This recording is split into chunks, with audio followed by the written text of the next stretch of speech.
নমস্কার বন্ধুরা, আমি শুভদীপ। তোমাদের স্বাগত জানাই আমার ইউটিউব চ্যানেল জ্ঞান মার্গে। এই ভিডিওতে আমরা এবিটিএ টেস্ট পেপার 2024-25 থেকে ভূগোল বিষয়ের পেজ নাম্বার 227-এর সমস্ত এমসিকিউ, অতি সংক্ষিপ্ত প্রশ্নের উত্তর এবং ম্যাপ পয়েন্টিংগুলি আলোচনা করব। তাহলে দেখো, বিভাগ কয়ের একের বলেছে সঠিক উত্তরটি নির্বাচন করে লেখো। একের এক, পর্যায়নের প্রধান মাধ্যম হলো, এটা হবে অপশন ক নদী। একের দুই, প্রস্তরখণ্ড আবৃত মরুভূমিকে মিশরে বলে, এটা হবে অপশন খ শরীর। একের তিন, নৈশদ্যুতি মেঘ বায়ুমণ্ডলে যে স্তরে দেখা যায় তা হলো, এটা হবে অপশন গ মেসোস্ফিয়ার। একের চার, বায়ুর আপেক্ষিক আর্দ্রতা পরিমাপক যন্ত্র হলো, এটা হবে অপশন ঘ হাইগ্রোমিটার। একের পাঁচ, এল নিনোর প্রভাব দেখা যায়, এটা হবে অপশন গ প্রশান্ত মহাসাগরে। একের ছয়, প্রশান্ত মহাসাগরের একটি শীতল সমুদ্র স্রোত হলো, এটা হবে অপশন খ বেরিং স্রোত। একের সাত, একটি ধাতব বর্জ্য হলো, এটা হবে অপশন ক সীসা। একের আট, ভারতের দক্ষিণতম পর্বত হলো, এটা হবে অপশন ক কার্ডামাম। একের নয়, ভারতে অবস্থিত হিমালয়ের সর্বোচ্চ শৃঙ্গ হলো, এটা হবে অপশন খ কাঞ্চনজঙ্ঘা। একের দশ, ভারতের কেন্দ্রীয় কফি গবেষণাগারটি অবস্থিত, এটা হবে অপশন খ চিকমাগালুর। একের এগারো, ভারতের প্রথম লৌহ ইস্পাত কেন্দ্র গড়ে ওঠে, এটা হবে অপশন খ পশ্চিমবঙ্গ রাজ্যে। একের বারো, শিপিং লাইন হলো, এটা হবে অপশন খ জাহাজের সংস্থা। একের তেরো, 2011 সালের আদমশুমারি অনুযায়ী ভারতের মহানগরের সংখ্যা ছিল, এটা হবে অপশন গ 53টি। একের 14, 73F/15 মানচিত্রের RF হলো, এটা হবে অপশন খ 1:50,000। এরপর বিভাগ ক্ষয়ের দুইয়ের দাগেরগুলো শুদ্ধ অশুদ্ধ নির্বাচন করতে বলেছে। দুইয়ের একের এক, মরু অঞ্চলের অবশিষ্ট পাহাড়গুলিকে ইনসেলবার্জ বলে, এটা শুদ্ধ। দুইয়ের একের দুই, উষ্ণ বায়ুর আপেক্ষিক আর্দ্রতা বেশি, এটা শুদ্ধ।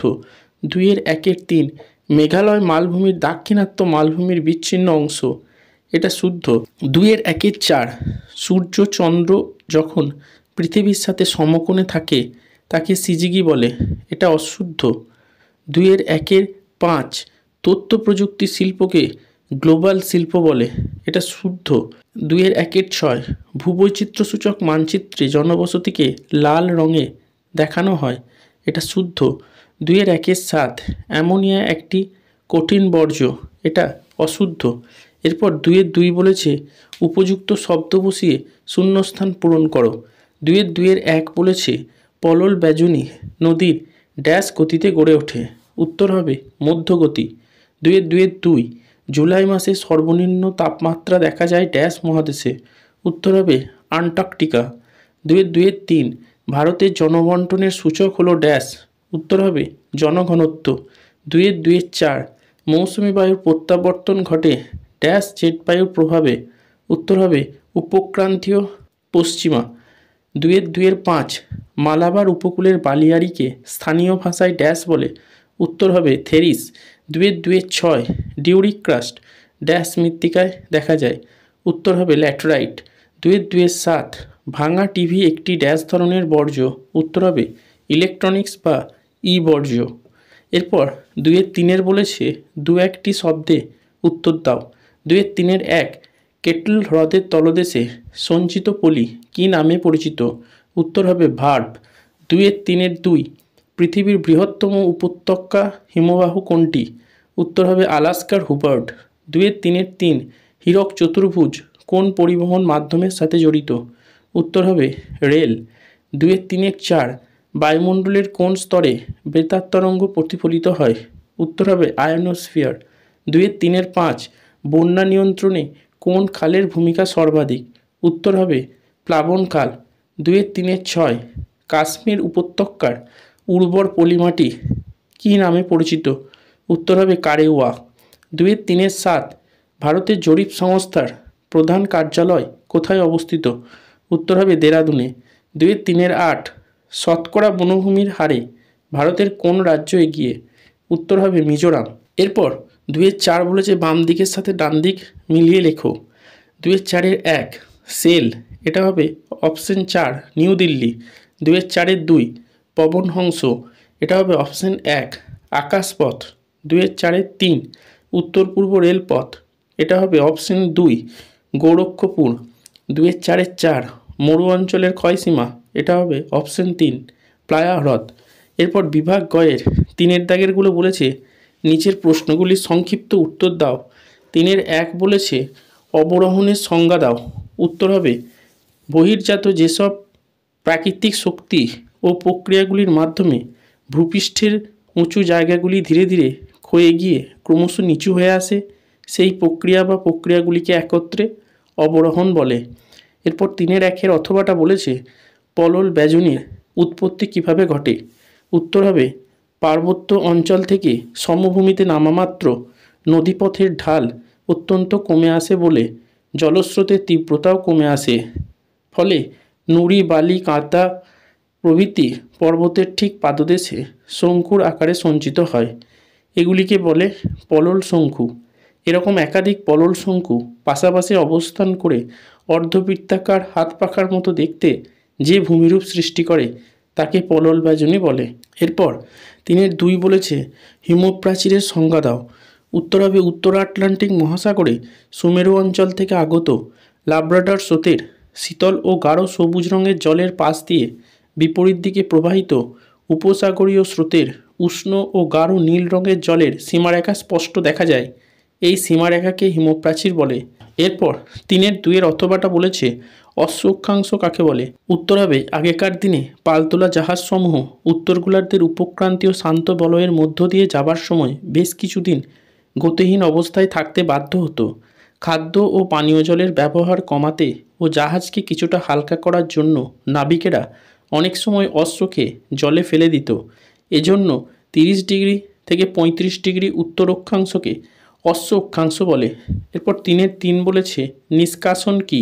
উত্তর হবে পৌর প্রতিষ্ঠান, ঘরবাড়ি, হোটেল, হাসপাতাল, শিল্প কলকারখানা প্রভৃতি মানুষের বাসস্থান ও কর্মস্থান থেকে যে নোংরা জল নর্দমার মাধ্যমে এসে পড়ে, সেই নোংরা দূষিত জলকে শহর থেকে বাইরে নিয়ে গিয়ে কোনো জলাভূমিতে জমা করা হয় বা নোংরা জল পরিশ্রুত করে নদীতে ফেলা হয়, একে নিষ্কাশন বলে।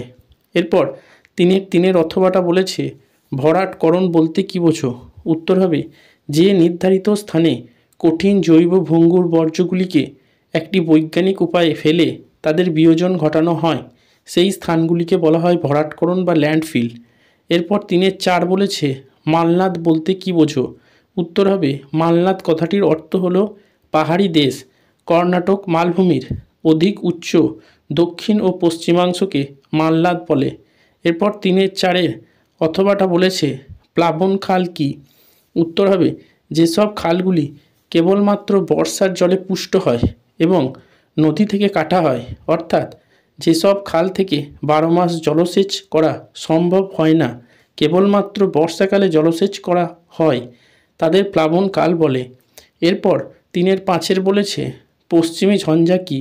উত্তর হবে শীতকালে উত্তর ভারতে বিশেষত জম্মু কাশ্মীর, পাঞ্জাব, হরিয়ানা, উত্তরপ্রদেশ, উত্তরাখণ্ড, হিমাচল প্রদেশ রাজ্য পশ্চিমা বায়ুর প্রভাবাধীন হয়। তখন ভূমধ্যসাগর থেকে আগত জলীয় বাষ্পপূর্ণ বায়ু উত্তর পশ্চিম ভারতে প্রবেশ করে ঝড় বৃষ্টি ও তুষারপাত ঘটায়, এই ঘটনাকে পশ্চিমী ঝঞ্ঝা বলে। এরপর 3-5 অথবাটা বলেছে অনুসারী শিল্প কি? উত্তর হবে কোনো বৃহৎ শিল্পকে কেন্দ্র করে যেসব ছোট ছোট শিল্পগুলি গড়ে ওঠে সেগুলিকে অনুসারী শিল্প বলে। যেমন পেট্রোরাসায়নিক শিল্পকে কেন্দ্র করে গড়ে ওঠা কৃত্রিম রাবার, রং, তন্তু, ঔষধ, কীটনাশক, বস্ত্র ইত্যাদি শিল্প। এরপর 3-6 বলেছে ডিগ্রি সিট কি? উত্তর হবে 4 ডিগ্রি বাই 4 ডিগ্রি সিট, অর্থাৎ মিলিয়ন সিটের প্রত্যেকটি গ্রিডকে 1 ডিগ্রি বাই 1 ডিগ্রি হিসাবে সমান 16টি গ্রিডে ভাগ করে ইংরাজি অক্ষর এ থেকে পি পর্যন্ত চিহ্নিত করা হয়। এই ক্ষুদ্র সিটগুলির এক একটিকে ডিগ্রি সিট বলা হয়। এর RF হয় 1:2,50,000। এরপর 3-6 অথবাটা বলেছে সক্রিয় সেন্সর কি? উত্তর হবে যে সকল সেন্সরগুলি সব সময় সক্রিয় থাকে, অর্থাৎ যারা নিজে থেকে প্রেরিত তড়িৎচুম্বকীয় তরঙ্গগুলি বস্তু থেকে প্রতিফলিত হওয়ার পর সেগুলিকে গ্রহণের দ্বারা বস্তু সম্পর্কে তথ্য সংগ্রহ করে, তাদের সক্রিয় সেন্সর বলে, যেমন র্যাডার। এরপর বিভাগ ঘয়ে 4 দাগের গুলো বলেছে সংক্ষিপ্ত ব্যাখ্যামূলক উত্তর দাও। 4-1 বলেছে ইয়ারদাং ও জুগেনের মধ্যে পার্থক্য লেখো। উত্তর হবে ক, মরু অঞ্চলে বায়ুর গতিপথে কঠিন ও কোমল শিলা উল্লম্বভাবে অবস্থান করলে বায়ুর ক্ষয়কার্যের ফলে ইয়ারদাংগুলির সৃষ্টি হয়। অন্যদিকে মরু অঞ্চলে বায়ুর গতিপথে কঠিন ও কোমল শিলা আড়াআড়ি বা পাশাপাশি অনুভূমিকভাবে অবস্থান করলে বায়ুর ক্ষয়কার্যের ফলে যুগেনের সৃষ্টি হয়। খ, ইয়ারদাংগুলি ক্ষয় পেয়ে মাথাগুলি তীক্ষ্ণ বা সূচালো প্রকৃতির হয়। অন্যদিকে যুগেনের মাথাগুলি ক্ষয় পেয়ে চ্যাপ্টা প্রকৃতির হয়। গ, ইয়ারদাংগুলি পরস্পর বিচ্ছিন্ন হয়ে স্বল্প উচ্চতার খাড়া দেওয়ালযুক্ত রৈখিক টিলার মতো দাঁড়িয়ে থাকে। অন্যদিকে যুগেনগুলি বিচ্ছিন্ন টিলার মতো দাঁড়িয়ে থাকে। এরপর 4-1 অথবাটা বলেছে কোনো স্থানে দুটি মুখ্য জোয়ারের সময়ের ব্যবধান কত হয় এবং কেন?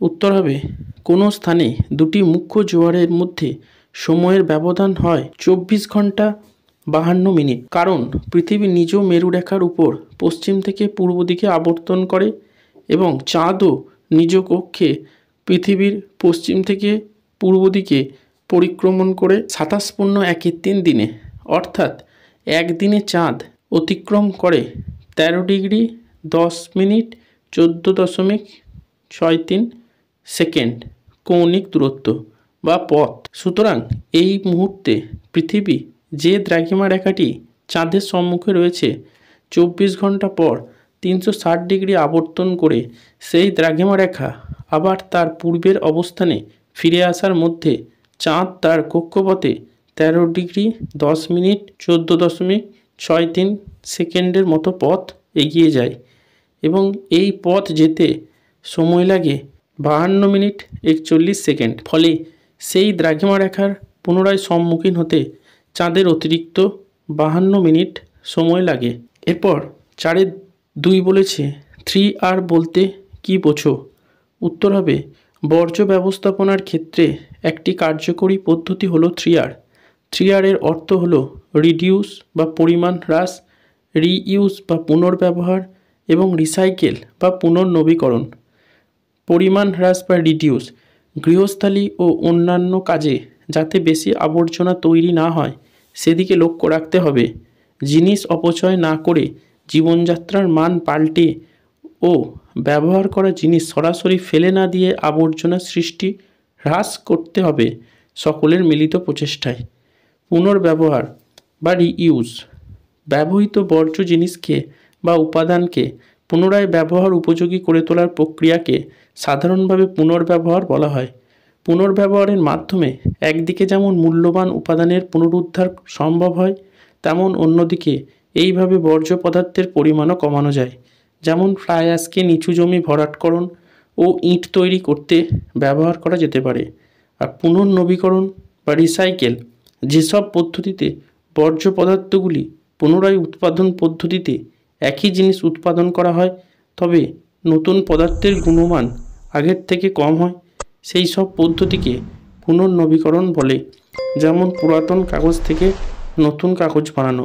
এরপর 4-2 অথবাটা বলেছে তোমার বাড়ি ও বিদ্যালয়ে প্রাপ্ত বর্জ্যগুলির নাম লেখো।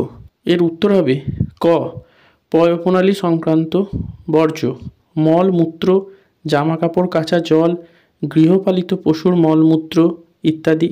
খ হচ্ছে পচনশীল জৈব বর্জ্য, আনাজ, তরিতরকারি বা শাকসবজির খোসা বা ছাল, ফলমূল, ডিমের খোসা, মাছ বা মাংসের উচ্ছিষ্ট দ্রব্য, শস্যের অবশিষ্টাংশ, গাছের পাতা, শুকনো ডালপালা, খড় প্রভৃতি। এবং গ, অপচনশীল অজৈব বর্জ্য, প্লাস্টিক, পলিথিন প্যাকেট, ফেলে দেওয়া টুথব্রাশ, তেলের পাউচ, চকোলেট ও অন্যান্য প্লাস্টিকের মোড়ক, ভাঙা প্লাস্টিকের বালতি, মগ, জলের বোতল, কৌটো, চিরুনি প্রভৃতি। 4-3 বলেছে কৃষ্ণ মৃত্তিকা ও ল্যাটেরাইট মৃত্তিকার মধ্যে পার্থক্য লেখো। উত্তর হবে ক, কৃষ্ণ মৃত্তিকার বর্ণ হয় কালো, অন্যদিকে ল্যাটেরাইট মৃত্তিকার বর্ণ হয় লাল। খ, কৃষ্ণ মৃত্তিকার গ্রথন সূক্ষ্ম প্রকৃতির, অন্যদিকে ল্যাটেরাইট মৃত্তিকার গ্রথন হয় স্থূল প্রকৃতির। গ, কৃষ্ণ মৃত্তিকার জল ধারণ ক্ষমতা বেশি, অন্যদিকে ল্যাটেরাইট মৃত্তিকার জল ধারণ ক্ষমতা কম। ঘ, কৃষ্ণ মৃত্তিকার উর্বর প্রকৃতির মৃত্তিকা, অন্যদিকে ল্যাটেরাইট মৃত্তিকা অনুর্বর প্রকৃতির মৃত্তিকা। ওয়া, কৃষ্ণ মৃত্তিকা হলো প্রশম থেকে মৃদু আম্লিক প্রকৃতির মৃত্তিকা, অন্যদিকে ল্যাটেরাইট মৃত্তিকা হলো খুবই আম্লিক প্রকৃতির মৃত্তিকা। এরপর 4-3 অথবাটা বলেছে পেট্রোকেমিক্যাল শিল্পগুলি উপকূলের কাছে গড়ে ওঠে কেন? উত্তর হবে ক, আমদানি ও রপ্তানির সুবিধা। পেট্রোকেমিক্যাল শিল্পের প্রধান কাঁচামাল হলো ক্রুড অয়েল বা ন্যাপথা, যা জাহাজে করে সহজেই বিদেশ থেকে আমদানি করা যায়। আবার উৎপন্ন পরিশোধিত তেল, গ্যাস ও অন্যান্য পেট্রোলিয়ামজাত সামগ্রীগুলি রপ্তানির বিশেষ সুবিধা পাওয়া যায়।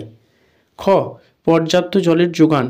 তেল শোধনাগারগুলিতে প্রচুর জলের প্রয়োজন হয় বাষ্প উৎপাদন করতে এবং পাতন কক্ষগুলিকে ঠান্ডা করতে, যা উপকূল অঞ্চল থেকে সহজেই পাওয়া যায়।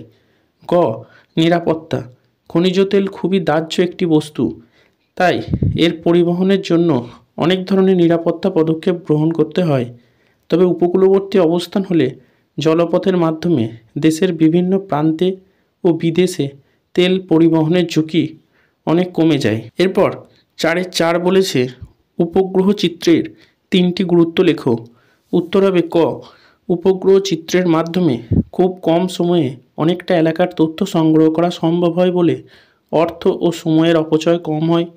খ, উপগ্রহ চিত্রের মাধ্যমে বিস্তৃত বিষয়ের ব্যাখ্যা পাওয়া যায়, যেমন ভূমিরূপ, ভূমি ব্যবহার, ভূমির ভূতত্ত্বগত দিক, ভূপ্রকৃতি ও গঠন, ভূমির ঢাল প্রভৃতি। গ, উপগ্রহ চিত্রের তথ্য যেহেতু সংখ্যায় গৃহীত হয়, তাই একে সহজেই কম্পিউটারে ব্যবহার করা যায়, এই জন্য ভুল ত্রুটির সম্ভাবনা কম থাকে। এরপর 4-4 অথবাটা বলেছে উপগ্রহ চিত্র সংগ্রহের কৌশল উল্লেখ করো। উত্তর হবে প্রথম পর্যায়। এই পর্যায়ে উচ্চ ক্ষমতা সম্পন্ন ক্যামেরা ও সেন্সর লাগানো কৃত্রিম উপগ্রহগুলিকে রকেটের সাহায্যে ভূপৃষ্ঠের সাপেক্ষে একটি নির্দিষ্ট উচ্চতাতে স্থাপন করা হয়।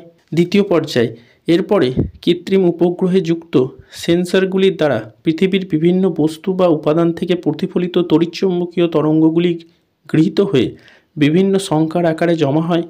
তৃতীয় পর্যায়ে সংগৃহীত তথ্যগুলি এরপর স্বয়ংক্রিয় ব্যবস্থার বিভিন্ন সংকেতের মাধ্যমে ভূপৃষ্ঠে অবস্থিত নির্ধারিত কেন্দ্র বা গ্রাউন্ড স্টেশনে পাঠানো হয়। চতুর্থ পর্যায়ে সংগৃহীত তথ্যগুলির মধ্যে যেসব ভুল ত্রুটি বা অসম্পূর্ণতা থাকে সেগুলি সংশোধন করে এবং আনুষঙ্গিক কিছু পদ্ধতির মাধ্যমে তথ্যগুলিকে ব্যবহারের উপযোগী করে তার থেকে চিত্র প্রস্তুত করা হয়।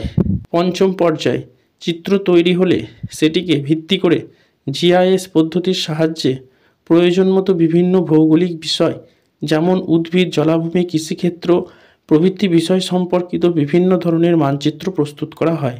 এরপর বিভাগ 6-এর ম্যাপ পয়েন্টিংগুলি করতে দিয়েছে। দেখো 6-1 বলেছে পীরপাঞ্জাল পর্বত। তোমরা দেখো উত্তর ভারতের জম্মু কাশ্মীর রাজ্যে যে গাঢ় বাদামি রঙের রেখাটি দেখানো হয়েছে সেটা হচ্ছে পীরপাঞ্জাল পর্বত। 6-2 দক্ষিণ ভারতের গঙ্গা। এটা দেখো কাবেরী নদীকে রেখার মাধ্যমে দেখানো হয়েছে দক্ষিণ ভারতে। এরপর 6-3 বলেছে একটি বৃষ্টিচ্ছায় অঞ্চল। এটা দেখো পূর্ব ভারতে মেঘালয় রাজ্যের রাজধানী শিলংকে দেখানো হয়েছে গোল বিন্দু দিয়ে। 6-4 একটি চিরহরিত অরণ্য অঞ্চল। এটা দেখো পশ্চিমঘাট পর্বতের পশ্চিম ঢালে যে গাঢ় সবুজ রঙের অংশটি দেখানো হয়েছে সেটা হলো চিরহরিত অরণ্য। এরপর 6-5 ভারতের একটি লোহিত মৃত্তিকা অঞ্চল। এটা দেখো লাল রঙের প্যাচ করে পূর্ব ও মধ্য ভারতের অংশটুকু দেখানো হয়েছে।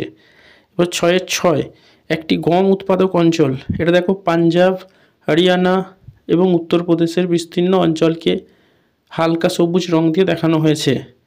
6-7 ভারতের ম্যানচেস্টার, এটা দেখো আহমেদাবাদকে সবুজ বিন্দু দিয়ে দেখানো হয়েছে।